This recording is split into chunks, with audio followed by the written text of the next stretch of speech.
Hi hello friends, welcome to Triveni Telugu world. Tirumala Tirupati దేవస్థానం గురించి మనం కొన్ని రహస్యాలు తెలుసుకుందాం. తిరుమల తిరుపతి దేవస్థానం దేశంలోనే అత్యధిక సంపద కలిగిన ఆలయంగా ప్రసిద్ధిగాంచిన తిరుమలలో ఎన్నో ఆసక్తికర రహస్యాలు దాగి ఉన్నాయి.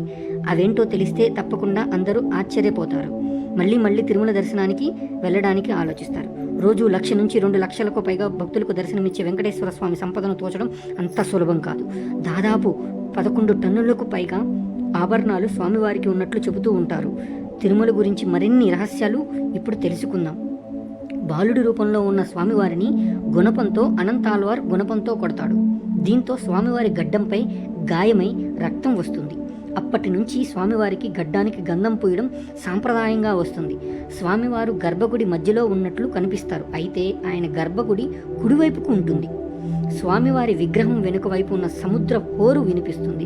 స్వామి వీపు వైపున చెవి పెడితే ఆ హోరు స్పష్టంగా వినిపిస్తుంది.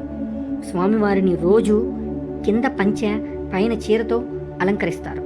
స్వామివారిని విగ్రహం వెనుక భాగం ఎప్పుడూ చెమ్మగా ఉంటుంది. ఎన్నిసార్లు తుడిచినా సరే తడిగానే ఉంటుంది. వెంకటేశ్వర స్వామి గుండె మీద లక్ష్మీదేవి ఉంటుంది. నిజరూప దర్శన సమయంలో స్వామివారికి అలంకరించే చందనాన్ని తొలగించేటప్పుడు లక్ష్మీదేవి రూపం అచ్చులాగా వస్తుంది. ఆలయంలో స్వామి విగ్రహం వద్ద ఏ రోజు కొండెక్కవు, నిత్యం వెలుగుతూనే ఉంటాయి. అవి కొన్ని వేల సంవత్సరాల నుంచి వెలుగుతూనే ఉన్నాయి. 19వ శతాబ్దంలో స్వామివారు ఆలయం వద్ద ప్రత్యక్షమైనట్లు చెబుతూ ఉంటారు. ఆ ప్రాంతాన్ని పరిపాలిస్తున్న ఓ రాజు గుడి వద్ద తప్పు చేసినందుకు వాళ్ళను ఉరితీసి ఆలయ గోడలకు వేలాడతీశారు. దీంతో ఆ ఆలయాన్ని 12 ఏళ్ల పాటు మూసివేశారంటే అందరూ ఆశ్చర్యపోతారు. సాధారణంగా పచ్చ కర్పూరానికి ఎలాంటి రాతి విగ్రహమైన బీటలు వారుతుంది. అయితే శ్రీవారికి నిత్యం కర్పూరం రాస్తూనే ఉంటారు. చెక్కు చెదరకుండా ఉంది ఈ విగ్రహం. దాదాపు 110 డిగ్రీల ఫారెన్హీట్స్ ఉన్నా సరే ఎలా కూడా చెమ్మ కానీ బీటలు కానీ రాలేదు. సముద్ర మట్టానికి దాదాపు 3,000 అడుగుల ఎత్తులో ఉండటం వల్ల ఈ ప్రభావం కనిపిస్తుంది. ప్రతి గురువారం విగ్రహానికి నిర్వహించే పవిత్ర స్థానం సందర్భంగా ఆభరణాలు తొలగిస్తూ ఉంటారు. సాధారణంగా ఆలయాల్లో దేవుడికి అలంకరించిన పూలను భక్తులు ఇస్తూ ఉంటారు. అయితే శ్రీవారికి విగ్రహానికి అలంకరించిన పూలను అస్సలు బయట తీసుకురారు. వాటిని స్వామివారి వెనుక వైపు విసిరేస్తారు.